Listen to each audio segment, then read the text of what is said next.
Hello, how are you? Good, good. How are you? I'm okay. Yep. How do you use your free time? Most of my free time, I'm training actually. I have a penchant training. I love training. I love to be fit. So most of my free time, I'm training. The other times when I'm not training, I'm with family. Probably going out for a picnic, beach, things like that. Simple stuff. What is your training schedule like? I wake up in the morning and hit the road like twice a week, and then I have to come here at KCC, Ogogo, do some ball work with KCC or Pro Line, and then probably in the evening hit the gym. It depends on how I feel, it depends on the reaction of my body. Who are your best female and male Ugandan artists? Wow. I have a lot of artists I follow. I think right now I identify with Bobi Wine, not because of the politics, because we have almost the same background. He came from the ghetto, you know, and he met somewhere. Same story, my side. And then, wow, okay. Besides the other artists, I think Sheba and Cindy. Yeah. Do you ever wish to join politics? Wow, I don't know. I mean, well, I have studied about politics, and every human being is a political animal, I know. But the interest right now, I don't know if it's because of the focus on football, but my interest right now is only football. Who raised you? I was raised by a single mom who passed on, and then the responsibility was given to my uncle. Which sports icon has influenced you the most? Of course, it's still in football. Yeah. In Uganda, we used to hear about Majid Musisi, and then when we were in school, high school, we used to hear about Antrino, Phil Mukasa, and Mayuru. Internationally, I followed Eto'o a lot, and of course Thierry Henry and Ruud van Nistelrooy. Who else in your family plays football? My cousin right now has picked up the interest. Left-sided defender. I was told my uncle as well. He used to play football, but pretty much I'm the one who is doing serious football right now. I see that. Who is the most important person in your life? I would think that is my uncle who raised me. When the going got tough, when I lost my mom, he took me up without any conditions, raised me, paid my fees, my tuition, put food on the table for me. I think he's the most important person in my life. How far did you go with education? I did a bachelor's at Chamberlain University, a bachelor's in economics. Yeah. Why did you choose football and not boxing or swimming? I grew up playing football. The reason I did not choose any other sport is because I identified with football, really. Of course, I grew up in an area which had a lot of disciplines in sport, rugby, boxing, but of course, my interest must have been football, yes. How many goals have you scored in your career so far? That thing of statistics,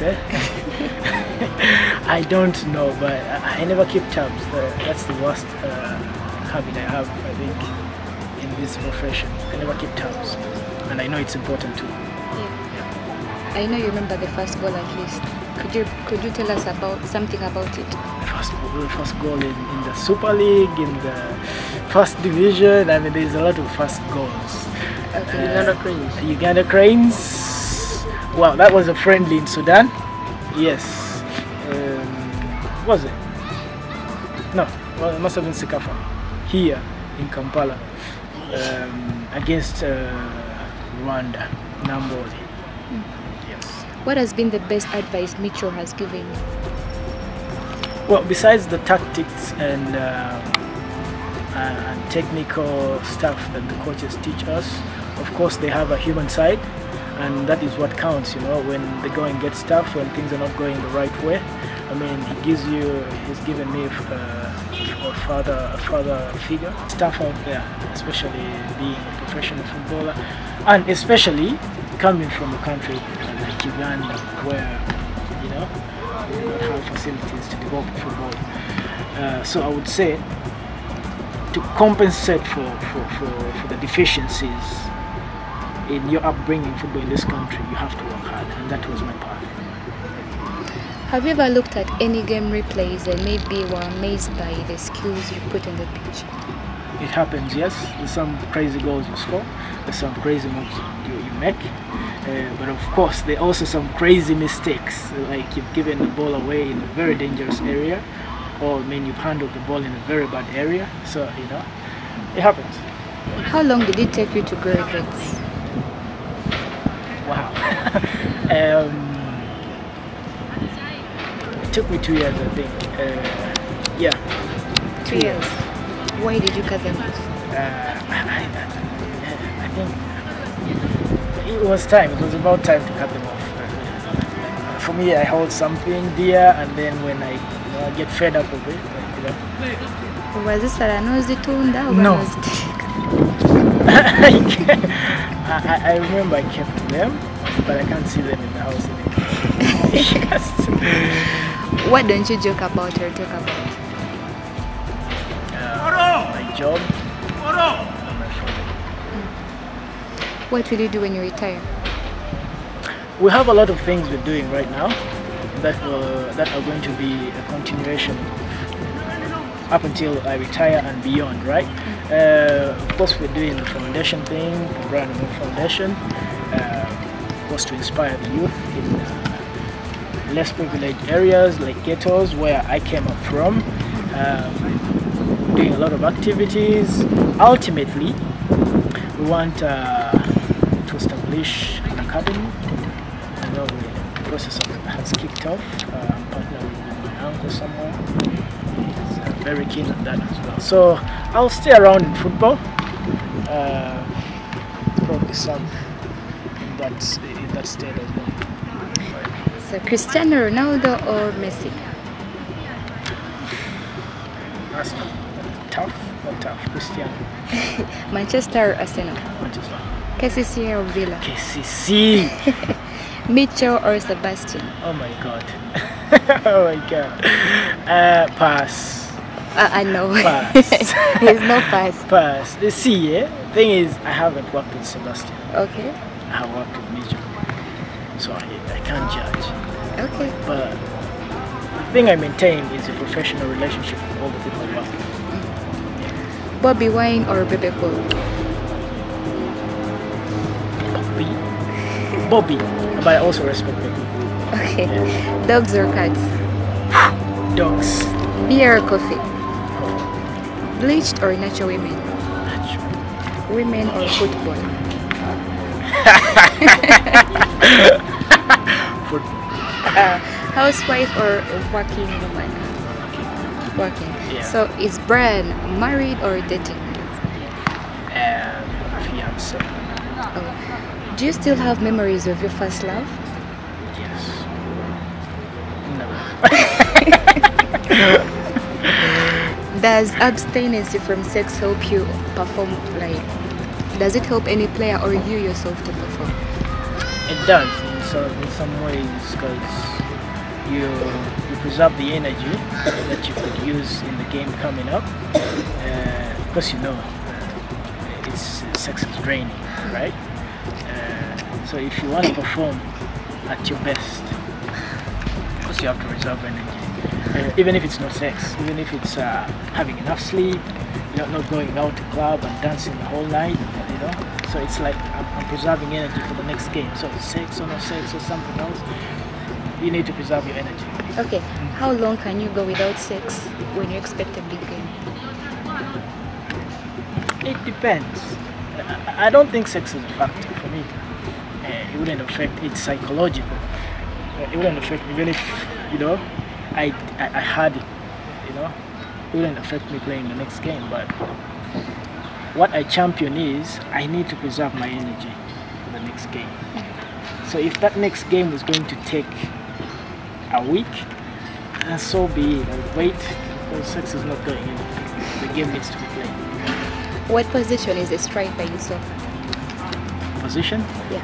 As the striker plays a number 9, 10. It depends on the system. These days you see wingers also becoming strikers. It's a transformation in the field. But usually the conventional was a striker plays a number 9. What are some of the things you did to become a national top striker? I worked hard. I used to run miles and miles and miles to be fit. I used to dedicate myself, you know, working in the gym. I still do. I come to training on time and I work. I give my all whenever I'm on the field. So those are issues that you need to observe to go to the top.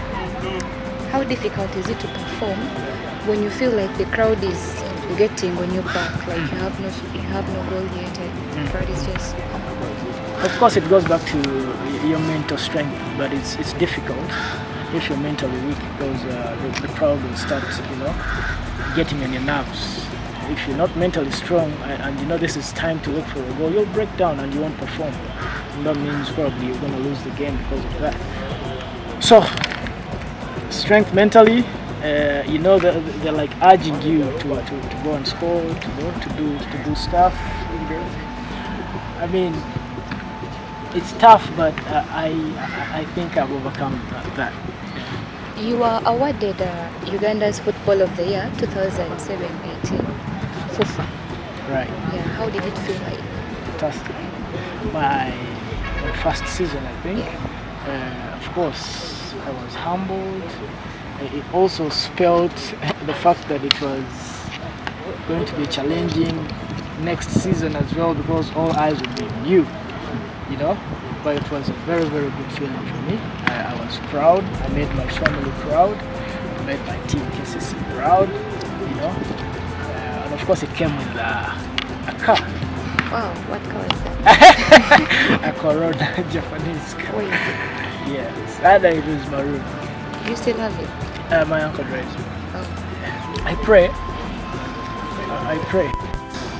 Of course, after the game, God who has given me the talent, and also asking to give me wisdom to play the game. It's nothing else. I don't go to people. I don't do that. So, do you practice a certain deity while you're in training or during the soccer team? It's important, actually. One of the aspects that Ugandan footballers should embrace. It's important. You can't eat everything. A certain routine, a certain diet that a footballer needs to follow to perform, to have that peak performance. You have to eat right.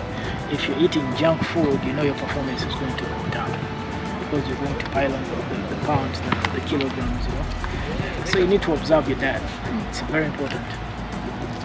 So do you ever get nervous about competing with other players? Like I said, the nerves set in, but it's how you deal with the nerves.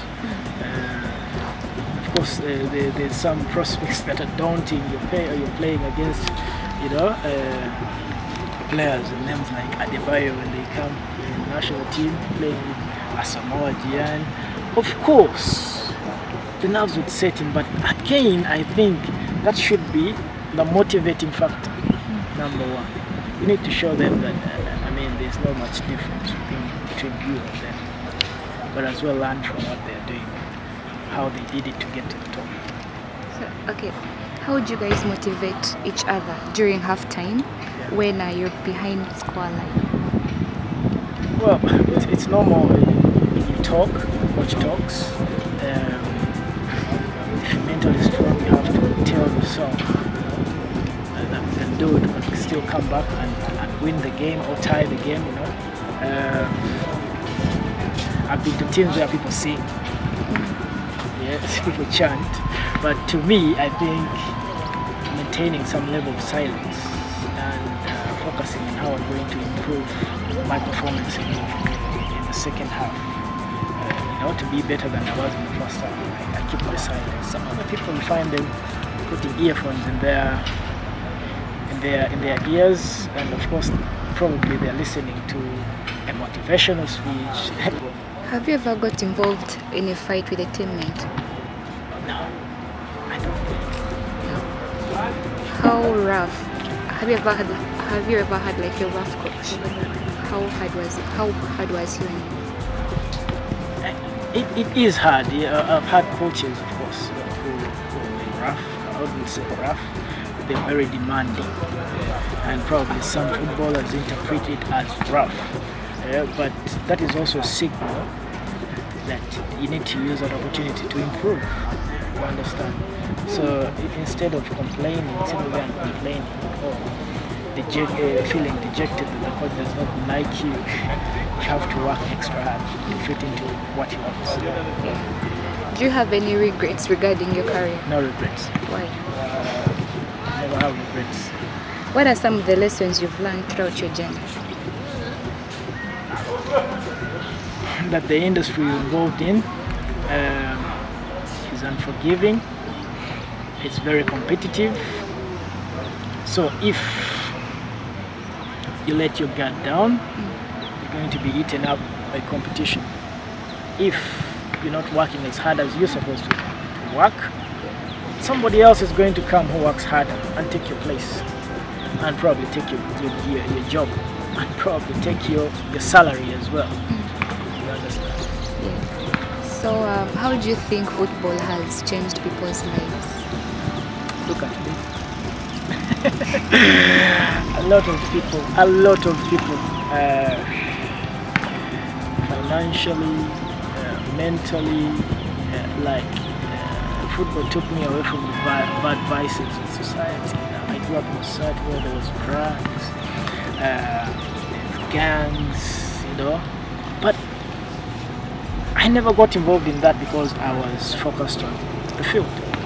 You understand?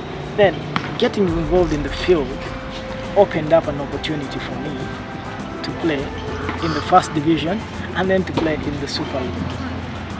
That opportunity also opened up a financial opportunity for me to earn some salary in Uganda first of all, and then go and play professional football and earn a better salary as well. It has been, my dad and mom has provided food for my family. A lot of material possessions I've had because of football. What other talent do you have? I used to play, I started out playing cricket. Oh. Yes. And then I was interested in basketball.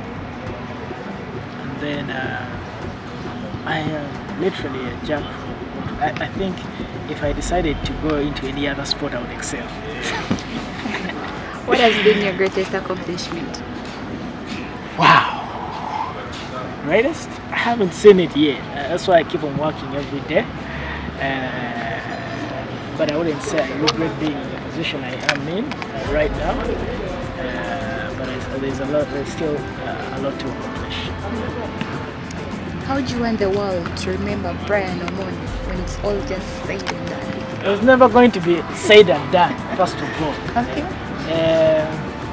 Of course, as a very caring person, passionate and very hard-working person. Yes. How can someone follow you on social media? And also, you're going to tell us about the Brian Umony Foundation. Wow. More about it. I have a Facebook page, Brian Umony. Then I have an account as well on Facebook, and then I'm on Instagram at Brian Christian. On Twitter, although I'm not active, but I'm prominent on Facebook, my page and my account. Could you tell us more about the Brian Umony Foundation? Well, like I said, the Brian Umony Foundation. And also the handle. Sorry?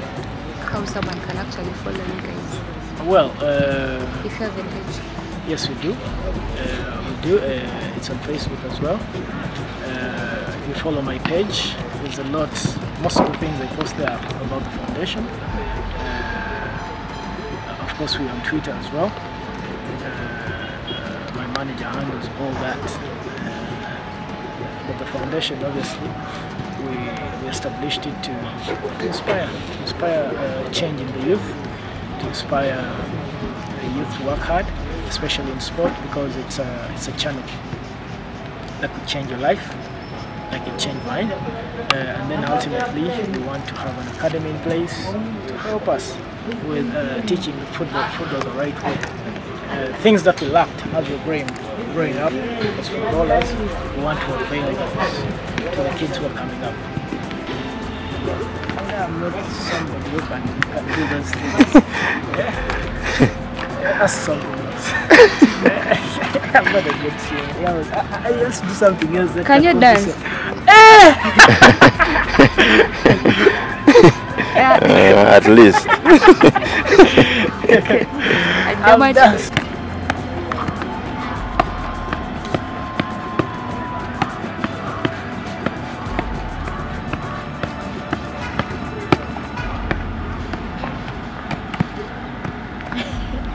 Any last words? About my foundation, all we need is support. We support the youth. Whatever you can do, please feel free to reach out to the Brian Umony Foundation. We are on Facebook at the Brian Umony Foundation. To the youth, of course, there is no shortcut in life. You have to work for whatever you want to achieve. You know, hard work always pays. They've always said, you know, stay away from the vices that will keep you in jail, and you know, embrace vices, good vices that can earn you some salary. Thank you so much.